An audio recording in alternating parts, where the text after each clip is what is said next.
नमस्कार सभी साथियों को एक बार फिर से हार्दिक स्वागत आपका अपने YouTube चैनल सनी एजुकेशन पर।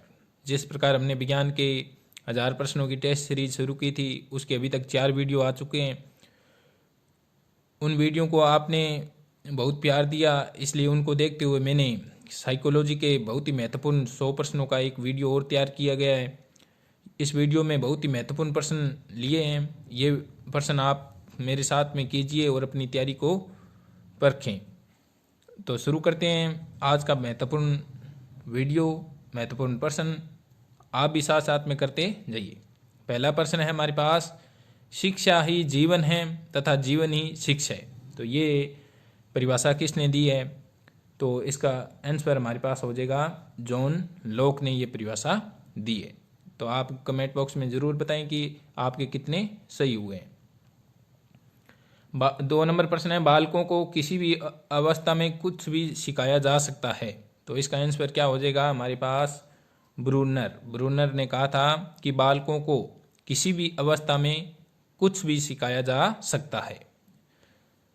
उसके बाद में 3 नंबर हमारे पास प्रश्न है, एक दीपक दूसरे को रोशनी देता है, कथन है।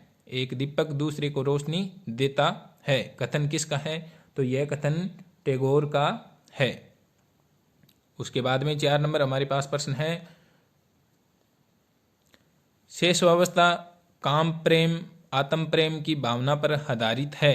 किसने बताया था कि जो शेषावस्था होती है वो काम प्रेम आत्म प्रेम की भावना पर आधारित होती है? यह सबसे पहले फ्राइड ने बताया था। किसने बताया था? फ्राइड ने कहा था। उसके बाद में 5 नंबर हमारे पास बहुत ही महत्वपूर्ण प्रश्न है, बाल्यावस्था समलैंगिक प्रेम भावना पर आधारित है, कथन है कि इस बाल्यावस्था होती है उसमें समान जो प्राणी होते हैं, जैसे लड़का होता है वो लड़के को पसंद करता है, लड़की होती है वो लड़की को पसंद करती है, ऐसी जो भावना होती है वो बाल्यावस्था में होती है। तो समलैंगिक समान लिंग के जो प्राणी होते हैं वो बाल्यावस्था में अपनी ओर आकर्षित होते हैं। तो यह किसने कहा था? फ्राइड ने कहा था। उसके बाद में 6 नंबर हमारे पास प्रश्न है, सामान्य व विशिष्ट सिद्धांत, यानी सामान्य व विशिष्ट सिद्धांत के प्रतिपादक कौन थे? सामान्य व विशिष्ट सिद्धांत के प्रतिपादक स्पीयरमैन थे। ये बुद्धि से संबंधित सिद्धांत दिया था उन्होंने। उसके बाद में 7 नंबर हमारे पास प्रश्न है, प्रत्येक विचार इंद्रिय जनित अनुभव से प्राप्त होते हैं। इंद्रिय जनित अनुभव से प्राप्त होते हैं, किसने कहा था? जो हमारी इंद्रियां होती है 5, उनके द्वारा ही हमें कोई अनुभव प्राप्त होता है। तो यह किसने कहा था? होबस ने कहा था। बहुत ही महत्वपूर्ण प्रश्न। उसके बाद में 8 नंबर हमारे पास प्रश्न है, शिक्षा की त्रिमुखी प्रक्रिया बताने वाले थे। शिक्षा को त्रिमुखी प्रक्रिया किसने कहा था? जॉन डीवी ने कहा था। और द्विमुखी पूछे तो एडम्स हो जाएगा। उसके बाद में 9 नंबर हमारे पास प्रश्न है, बाल्यावस्था मिथ्या परिपक्वता का काल है, किसने कहा था? तो किसने कहा था? ये रोस ने कहा था। उसके बाद में 10 नंबर हमारे पास प्रश्न है, अभिवृत्ति मापने का कार्य सबसे पहले प्रारंभ किया था। अभिवृत्ति मापने का कार्य सबसे पहले किसने प्रारंभ किया था? थ्रस्टन ने प्रारंभ किया था।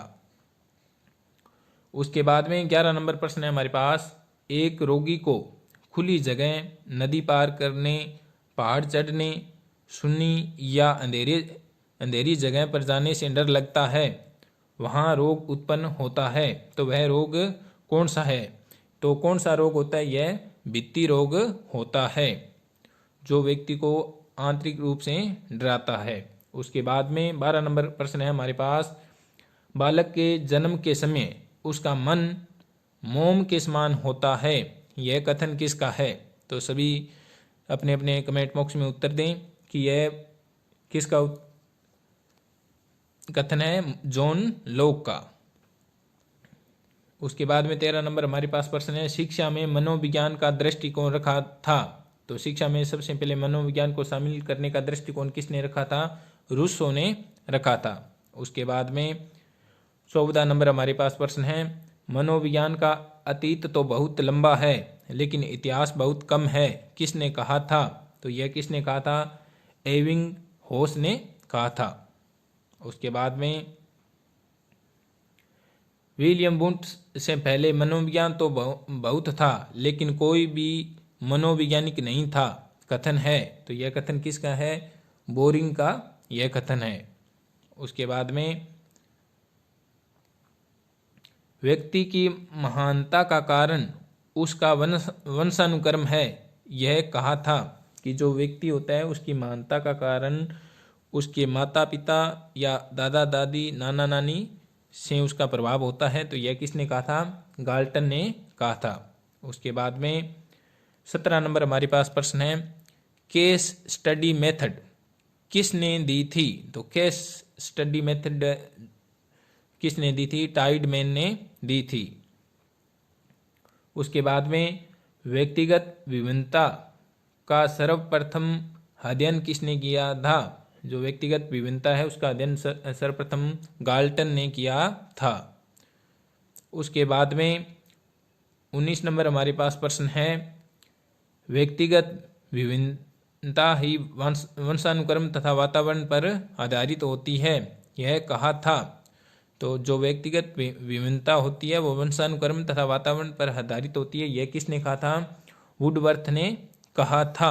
तो एक और चीज़ नोट करना कि जो वुडवर्थ है उसकी हर परिभाषा में वातावरण या वंशानुक्रम या व से व मिलान कर लेना, ये इसका जरूर दिया होता है। उसके बाद में 20 नंबर प्रश्न है हमारे पास, किशोरावस्था अपूर्व चिंतन की अवस्था है, यह किसने कहा था? तो यह किसने कहा था? जीन पियाजे ने कहा था। उसके बाद में 21 नंबर हमारे पास प्रश्न है, आदतों का सर्वश्रेष्ठ वर्गीकरण किसने किया था? तो आदतों का सर्वश्रेष्ठ वर्गीकरण बैलेंटाइन ने किया था। उसके बाद में हमारे पास बाल अपराध का कारण निम्न बौद्धिक स्तर है, तो किसने कहा था? ये कहा था लोम्ब्रासो व गोडार्ड ने कहा था। उसके बाद में हमारे पास 23 नंबर प्रश्न है, अभिप्रेरणा अधिगम का आधार है, किसने कहा था? जो अभिप्रेरणा होती है उसके द्वारा हम सीख पाते हैं कुछ, तो यह किसने आधार माना था? सोरेनसन ने माना था। उसके बाद में 24 नंबर हमारे पास प्रश्न है, व्यक्तिगत मापन की मांग एवं पूर्ति सिद्धांत किसने प्रतिपादित किया? जो व्यक्तिगत मापन है उसका मांग व पूर्ति सिद्धांत किसने प्रतिपादित किया? हेनरी मूरे ने प्रतिपादित किया। उसके बाद में हमारे पास 25 नंबर प्रश्न है, गूंगे बहरे बालकों को किस विधि द्वारा पढ़ाया जाता है? तो उस गूंगे बहरे बालकों को किस विधि द्वारा पढ़ाया जाता है? ओष्ठवाचन विधि द्वारा। उसके बाद में 26 नंबर हमारे पास प्रश्न है, 20वीं शताब्दी बालक की शताब्दी है, किसने कहा था? तो यस किसने कहा था कि 20वीं शताब्दी बालक की शताब्दी है? क्रो एंड क्रो ने कहा था। उसके बाद में 27 नंबर हमारे पास प्रश्न है, बालक जो कुछ भी बनता है वह 4 या 5 वर्ष में बन जाता है, कहा था। तो किसने कहा था? फ्राइड ने कहा था बालक जो कुछ भी बनता है 4 या 5 वर्ष में बन जाता है। बहुत महत्वपूर्ण प्रश्न है, आप भी साथ साथ में करते जाइए। 28 नंबर हमारे पास प्रश्न है, नकारात्मक शिक्षा का संप्रत्यय किसने दिया था? नकारात्मक शिक्षा का संप्रत्यय रूसो ने दिया था। उसके बाद में 29 नंबर हमारे पास प्रश्न है, बाल्यावस्था जीवन का सबसे अनोखा काल है, किसने कहा था? तो बाल्यावस्था जीवन का सबसे अनोखा काल है, तो किसने कहा था? कोल व ब्रूस ने कहा था। उसके बाद में 30 नंबर प्रश्न है हमारे पास, बालक के सर्वांगीण विकास का संप्रत्यय दिया था। बालक के संपूर्ण विकास का संप्रत्यय किसने दिया था? नन ने दिया था। उसके बाद में 31 नंबर हमारे पास प्रश्न है, इकाई योजना के जनक है। इकाई योजना के जनक कौन थे? मोरिसन थे। उसके बाद में 32 नंबर हमारे पास प्रश्न है, बाल अपराध के उपचार के लिए अनिर्देशित पद्धति का विकास किसने किया था? तो बाल अपराध के उपचार के लिए अनिर्देशित पद्धति का आविष्कार कार्ल रोजर्स ने किया था। उसके बाद में 33 नंबर हमारे पास प्रश्न है, व्यक्तित्व मापन की सबसे पहले व्यवहारिक विधि कौन सी है? तो व्यक्तिगत मापन की सबसे पहले सबसे अधिक व्यवहारिक विधि कौन सी है? साक्षात्कार विधि। उसके बाद में हमारे पास 34 नंबर प्रश्न है, बालक की ईमानदारी जांच के लिए परिस्थिति परीक्षण विधि का प्रयोग किसने किया था? तो बालक की ईमानदारी जांच के लिए परिस्थिति परीक्षण विधि का प्रयोग सबसे पहले किसने किया था? मे और हॉर्टसन ने किया था। मे और हॉर्टसन ने किया था। उसके बाद में 35 नंबर हमारे पास प्रश्न है, बालकों या विभिन्न समूह का अध्ययन किस विधि में किया जाता है? तो बालकों या विभिन्न समूह का अध्ययन समाज मिति समूह में किया जाता है। तो ध्यान रखना, समूह से समाज मिति विधि हो जाएगा। उसके बाद में कागज या यहाँ पे लिखना है, कागज या पेलछिन विधि किसे कहा जाता है? तो कागज या पेलछिन विधि प्रश्नावली विधि को कहा जाता है, जो वुडवर्थ ने दी थी। यदि प्रश्नोत्तर विधि पूछे तो इसका हो जाएगा आपका प्लेटो। उसके बाद में 37 नंबर प्रश्न है हमारे पास, साक्षात्कार के औपचारिक और अनौपचारिक प्रकार किसने बताए थे? तो इसके दो प्रकार किसने बताए थे? ग्रेट ने बताए थे। उसके बाद में 38 नंबर हमारे पास प्रश्न है, साइकोलॉजिकल टाइप नामक पुस्तक किसने लिखी थी? तो साइकोलॉजिकल टाइप नामक पुस्तक किसने लिखी थी? जूंग नामक वैज्ञानिक ने लिखी थी। उसके बाद में 39 नंबर हमारे पास प्रश्न है, लचीलापन एवं समायोजन व्यक्तित्व के महत्वपूर्ण तत्व है, किसने कहा था? यानी लचीलापन एवं समायोजन व्यक्तित्व के महत्वपूर्ण तत्व है, किसने कहा था? डेसिल ने कहा था। उसके बाद में 40 नंबर हमारे पास प्रश्न है, जीवन इतिहास विधि, जिसको केस स्टडी मेथड भी कहा जाता है, को मौखिक विधि की संज्ञा किसने दी थी? तो इसको मौखिक विधि की संज्ञा किसने दी थी? गार्डनर व मर्फी ने दी थी। उसके बाद में 41 नंबर हमारे पास प्रश्न है, साक्षात्कार विधि संक्षिप्त वार्तालाप द्वारा व्यक्ति को समझने की विधि है, किसने कहा था? तो यह किसने कहा था? वुडवर्थ ने कहा था।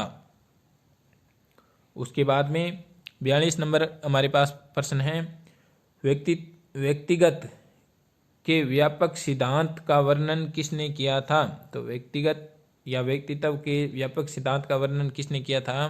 फ्राइड ने किया था। उसके बाद में 43 नंबर हमारे पास प्रश्न है, रोर्सा स्याही धब्बा परीक्षण का प्रयोग किस पर किया गया था? तो रोर्सा स्याही धब्बा परीक्षण का प्रयोग सबसे पहले किस पे किया गया था? मानसिक रोगियों पर किया गया था।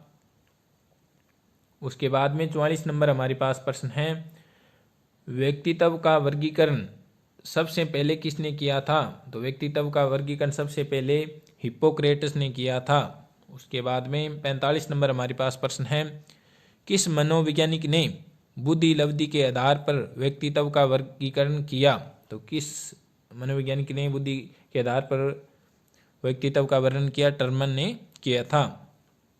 उसके बाद में 46 नंबर हमारे पास प्रश्न है, व्यक्तित्व मापन की प्रक्षेपण विधियां व्यक्ति के किस मन का अध्ययन करती है? तो प्रेक्षण विधियां होती है जो व्यक्तित्व मापन की, वो अचेतन मन का अध्ययन करती है। उसके बाद में हमारे पास प्रश्न है 47 नंबर, फ्राइड के अनुसार व्यक्तित्व के निर्माण में महत्वपूर्ण भूमिका होती है। तो फ्राइड के अनुसार व्यक्तिगत मापन के लिए किसकी भूमिका होती है? लिबिडो की भूमिका होती है। उसके बाद में रचना का सिद्धांत किसने दिया था? तो रचना का जो सिद्धांत दिया था वो शेल्डन ने दिया था। उसके बाद में 49 नंबर हमारे पास प्रश्न है, एक बालक के व्यक्तित्व का विकास प्रारंभ होता है, जो बालक होता है उसके व्यक्तित्व का विकास कहाँ से प्रारंभ होता है? शैशव अवस्था में प्रारंभ होता है। उसके बाद में 50 नंबर हमारे पास प्रश्न है, आलपोर्ट ने सबसे अधिक योगदान दिया। तो आलपोर्ट ने किसके क्षेत्र में सबसे अधिक योगदान दिया? व्यक्तित्व के क्षेत्र में सबसे अधिक योगदान दिया। उसके बाद में 51 नंबर हमारे पास प्रश्न है, हम जो कुछ भी करते हैं वही हमारा व्यक्तित्व है, किसने कहा था? तो यह किसने कहा था? वाटसन ने कहा था। उसके बाद में जिस विधि में बालक निष्क्रिय और अध्यापक सक्रिय होता है वह है, तो इसमें क्या है कि बालक तो निष्क्रिय रहता है और अध्यापक क्या होता है? सक्रिय होता है। तो वह कौन सी विधि होती है? वह कहानी विधि होती है। अध्यापक कहता जाता है और बालक निष्क्रिय रूप से सुनता जाता है। उसके बाद में 53 नंबर हमारे पास प्रश्न है, फील्ड ऑफ साइकोलॉजी पुस्तक के लेखक है, तो फील्ड ऑफ साइकोलॉजी के लेखक कौन है? गिलफोर्ड है। उसके बाद में 54 नंबर हमारे पास प्रश्न है, अंतर्दृष्टि कभी पूर्व दृष्टि और कभी पश्चात दृष्टि होती है, यह कथन है, तो यह कथन किसका है? वुडवर्थ का है। उसके बाद में हमारे पास 55 नंबर प्रश्न है, इरोज और थेनेटिक का संबंध किस मनोवैज्ञानिक से है? तो इरोज और थेनेटिक का संबंध किस मनोवैज्ञानिक से है? सिगमंड फ्राइड से है। उसके बाद में हमारे पास 56 नंबर प्रश्न है, जीवन का लक्ष्य ही मृत्यु है, यह संबंध दो मूल प्रवृत्तियों के आधार पर किसने बताया? तो यह संबंध किसने बताया था? फ्राइड ने बताया था। उसके बाद में 57 नंबर हमारे पास प्रश्न है, व्यक्ति के महत्वपूर्ण पक्षों का विकास बाल्यावस्था में होता है, जो वृद्धावस्था तक कायम रहता है, का कथन है, तो यह कथन किसका है? सिगमंड फ्राइड का है। उसके बाद में 58 नंबर हमारे पास प्रश्न है, अंतर्द्वंद का जो भाग है अह तथा अधि अह को सहन नहीं होता, उसे अह अचेतन में धकेल देता है, किसने कहा था? यह किसने कहा था? ब्राउन ने कहा था। उसके बाद में 59 नंबर हमारे पास प्रश्न है, बालक के शारीरिक परिवर्तन को बहुत अधिक प्रभावित करती है, तो बालक के शारीरिक विकास को या परिवर्तन को सबसे अधिक कौन प्रभावित करती है? रुचियाँ ये भी प्रभावित करती है, कार्य ये भी प्रभावित करता है, उसके बाद में व्यवहार ये भी बहुत ज़्यादा प्रभावित करता है। तो शारीरिक परिवर्तन के अंदर ये सभी आ जाएगा। उसके बाद में 60 नंबर हमारे पास प्रश्न है, कौन सा अवसर किशोरों की आवश्यकता है? तो कौन सा अवसर किशोरों की आवश्यकता है? बहुत महत्वपूर्ण प्रश्न है। वाद विवाद, तर्क, चर्चा, यह सभी, तो इसका आंसर हो जाएगा यह सभी। उसके बाद में 61 नंबर हमारे पास प्रश्न है, किशोरावस्था में बालकों के सहयोग के लिए आवश्यक है अभिप्रेरणा, व्यक्तित्व, बुद्धि, झगड़ना। तो इसमें किशोरावस्था में बालकों के सहयोग के लिए सबसे अधिक आवश्यक कौन सी चीज़ है? अभिप्रेरणा। उसके बाद में 52 नंबर हमारे पास प्रश्न है, सब समान स्वयं के समान की भावना अधिक पाई जाती है, यानी उसमें दिखावटीपन सबसे अधिक होता है, तो किशोरावस्था में स्वयं के समान की भावना रहती है।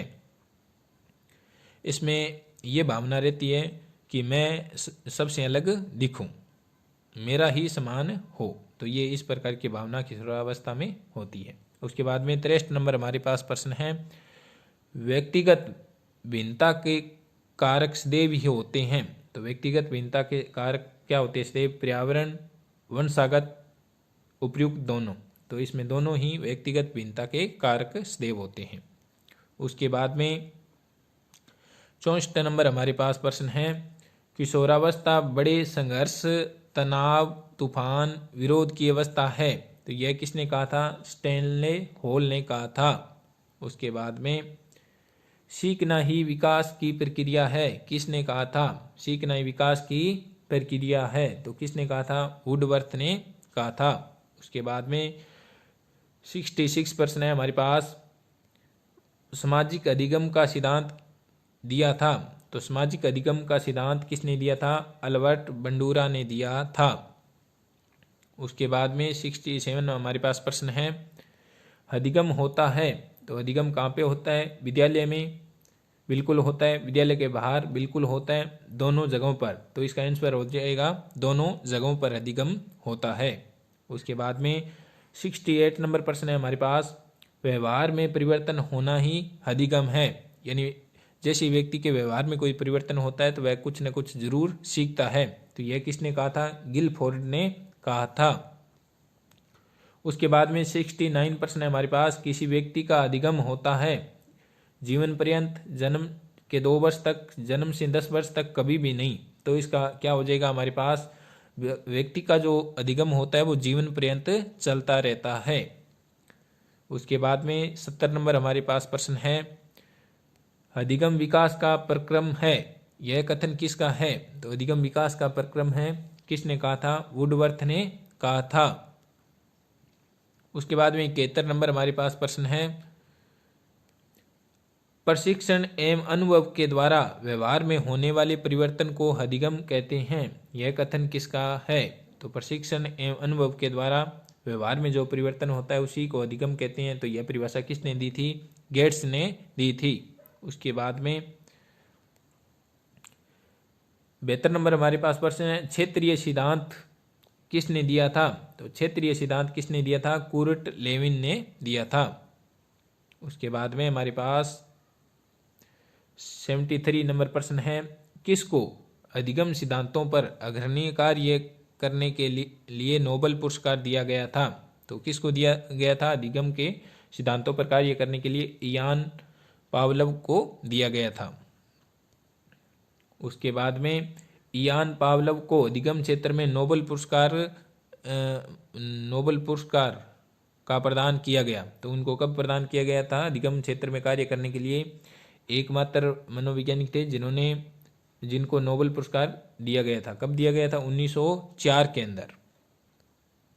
उसके बाद में 75 नंबर हमारे पास प्रश्न है, डेनियल गोलमैन संबंधित है। तो डेनियल गोलमैन किससे संबंधित है? संवेगात्मक बुद्धि से संबंधित है। उसके बाद में 76 नंबर प्रश्न है हमारे पास, छात्रों में निष्पत्ति निर्भर करती है। छात्रों में निष्पत्ति निर्भर करती है बुद्धि पर, अभिरुचि पर, अभिप्रेरणा पर, इन सभी पर। तो इसका उत्तर क्या हो जाएगा? इन सभी पर छात्रों की निष्पत्ति निर्भर करती है। उसके बाद में 77 नंबर हमारे पास प्रश्न है, कुसंयोजित बालक अधिकांश पाए जाते हैं। तो जो कुसंयोजित बालक होते हैं वो अधिकांश कहाँ पाए जाते हैं? निर्धन परिवारों में, टूटे परिवारों में, गरीब परिवारों में, इन सभी में। तो इन सभी में यह पाए जाते हैं। दिन में सपने देखना किस अवस्था की विशेषता है? तो दिन में सपने बालक कब देखता है? किशोरावस्था में देखता है।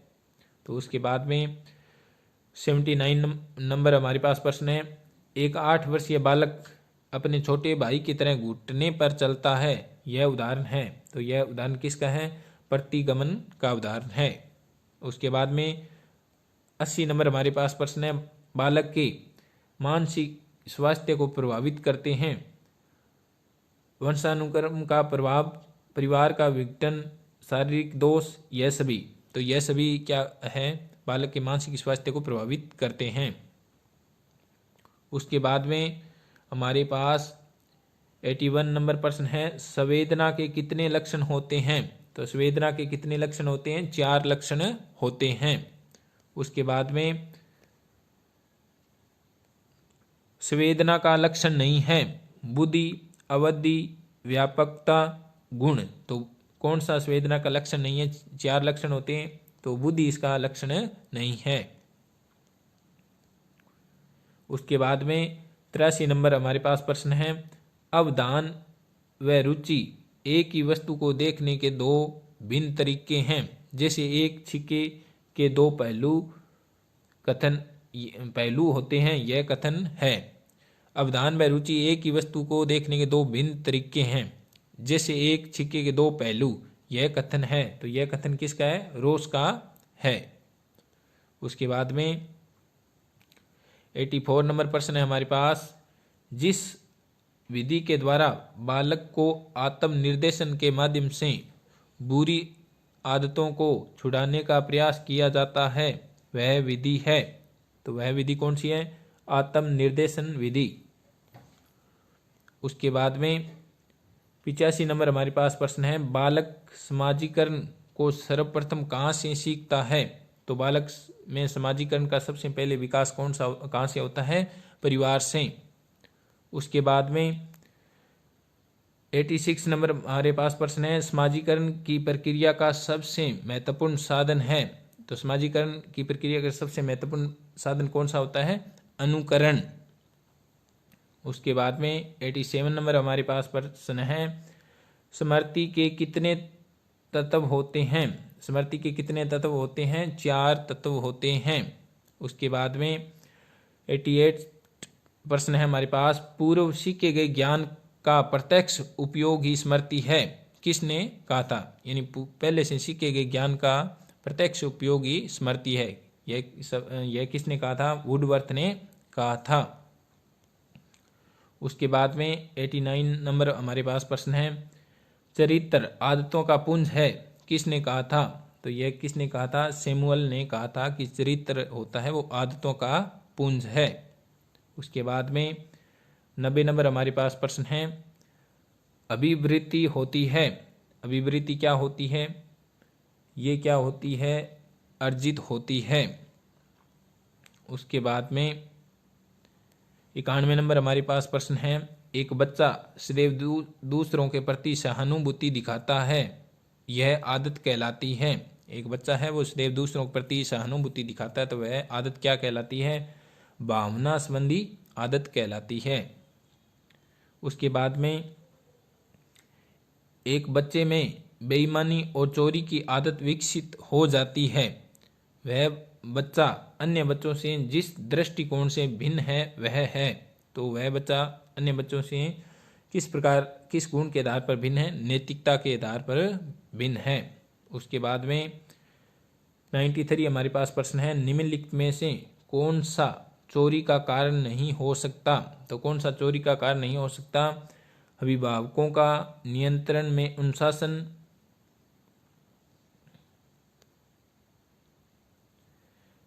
रुचि, अभिक्षमता, आदत। तो कौन सा चोरी का कारण नहीं हो सकता? अभिभावकों का नियंत्रण में अनुशासन, ये चोरी का कारण नहीं हो सकता। उसके बाद में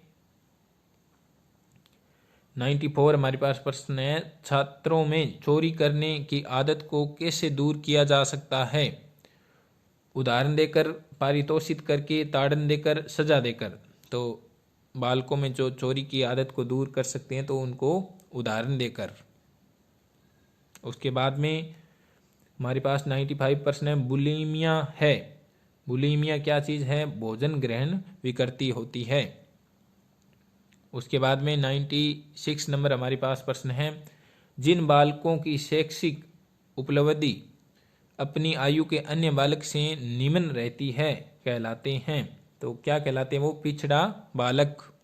उसके बाद में 97 नंबर हमारे पास प्रश्न है, स्वस्थ शरीर में ही स्वस्थ मस्तिष्क का निर्माण ही शिक्षा है, कथन किसका है? यह कि स्वस्थ शरीर में स्वस्थ मस्तिष्क का निर्माण होता है, यह कथन किसका है? अरस्तु का है।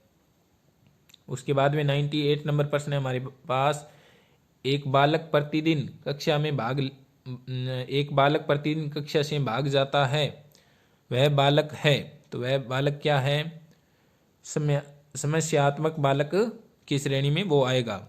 उसके बाद में 99 नंबर हमारे पास प्रश्न है, हस्तशिल्प की शिक्षा दी जानी चाहिए। जो हस्तशिल्प की शिक्षा किसको दी जानी चाहिए? मंदबुद्धि बालकों को शिक्षा दी जानी चाहिए।